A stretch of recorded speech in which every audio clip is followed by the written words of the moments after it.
Going to learn about ecosystem structure and function. It is a part of EVS Environment Science. It is a paper which is compulsory for you students for the first year.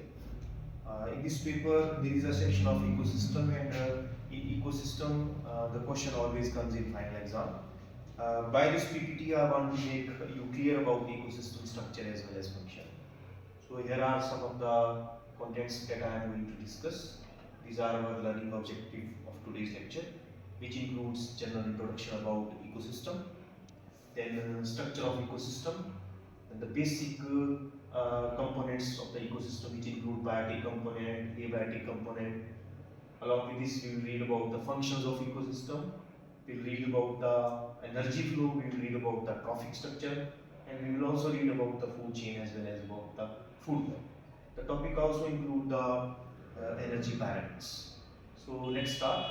And with this PPT, firstly I want to show you the picture of ecosystem which is in front of you. And you know that there are a lot of ecosystems in our earth. The best example of an ecosystem is a pond ecosystem, where you can see the different communities of these animals. For example, they're having the small zooplankton, phytoplankton, small fishes, large fishes.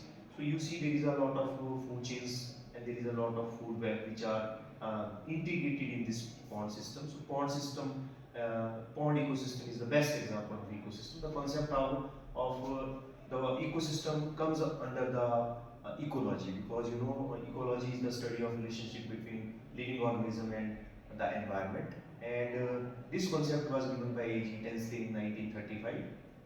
Technically, ecosystem is a functional unit which comprises all the organism in a particular place interacting with one another and with their physical environment. So if we diagnose a particular type of ecosystem, say forest ecosystem, so we can see there is a flow of energy, there is a cycling of material. You can also see the various components, for example, biological component, physical components. For example, we are imagining about a forest ecosystem. So you can see these are operating in it. And firstly, we are coming into the structures of ecosystem. So I have already discussed there is a biotic component like producer, consumer, decomposers. And abiotic components include light, temperature, precipitation, air, as well as soil, fire, water, pH, salinity. For example, if I am talking about the pond ecosystem, so you can recognize these all factors that is operating inside the water. Now we will discuss about these ecosystem components one by one. So firstly, we are coming into the biotic components, and in the biotic components, you must have learned about the producers, plants, which do photosynthesis. They produce the food, which is taken up by the other organisms, which are known as heterotrophs, because these animals are known as autotrophs because they do photosynthesis. And these heterotrophs includes the variety of organisms. It includes the herbivores, it includes the carnivores, it includes the omnivores.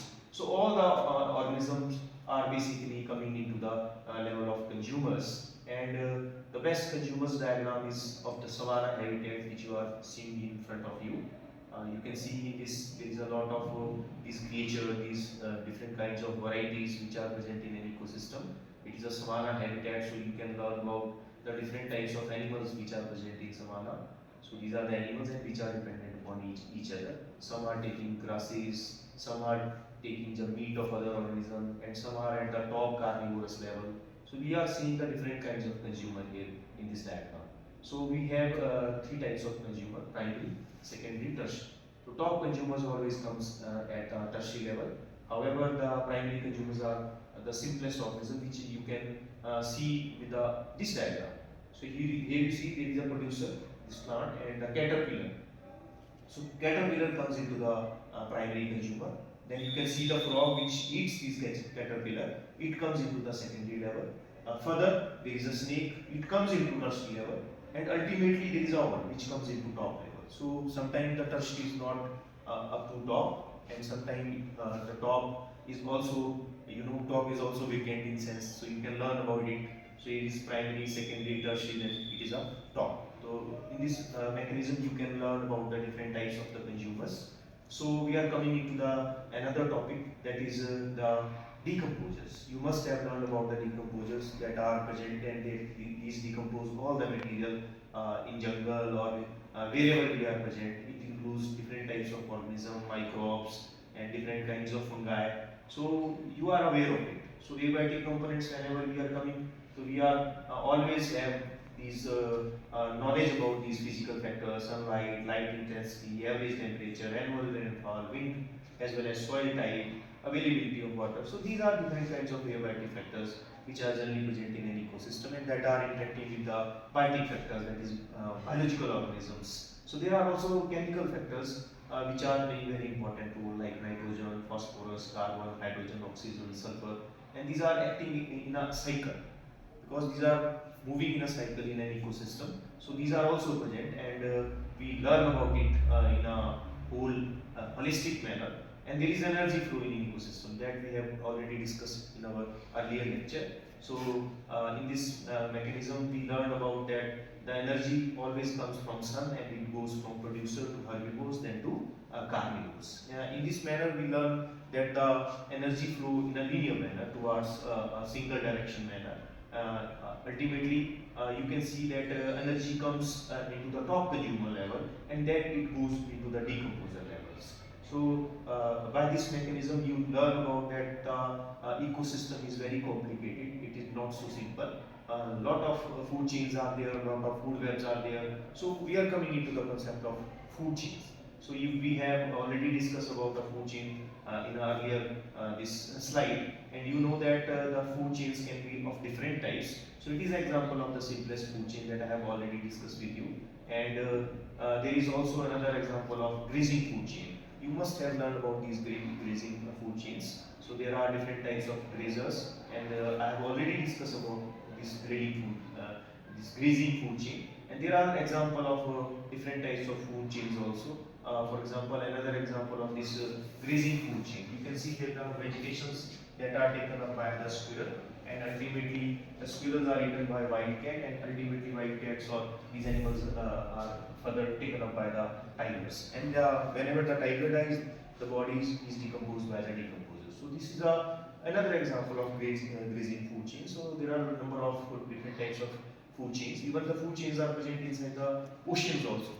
So you can see here the small fishes, basically these are dependent upon these micro creatures. These are phytoplankton, zooplanktons, and ultimately these are being taken up by the smaller fishes and further taken up by the larger fishes, just like tuna, and ultimately the large whale shark, which is at the top consumer level.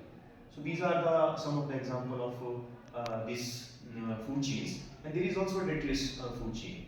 Which begin from dead organic matter, like the dead plant part or dead bodies of the animal. For example, you can see here it is a dead leaves which is eaten up by the woodlouse and ultimately it is taken by the blackbird. So these are the another example of this detritus food chain. Here you can see that the different three types of organisms. One is scavengers, second is detritivores, third is decomposers. So these are all acting in detritus food chains. So there are some other examples. Scavengers, you must have learned about the scavengers which feed on dead bodies. So best examples are, you know, these are the griffons. Griffons are basically vultures.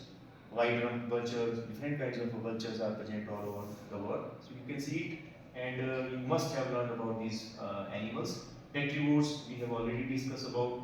So these are some of the example of detrivores. Best example is these beetles. You must have learned about these beetles. They directly feed on the organic fragment and ingest large amount of plant detritus, that is termites, worms, beetles, etc.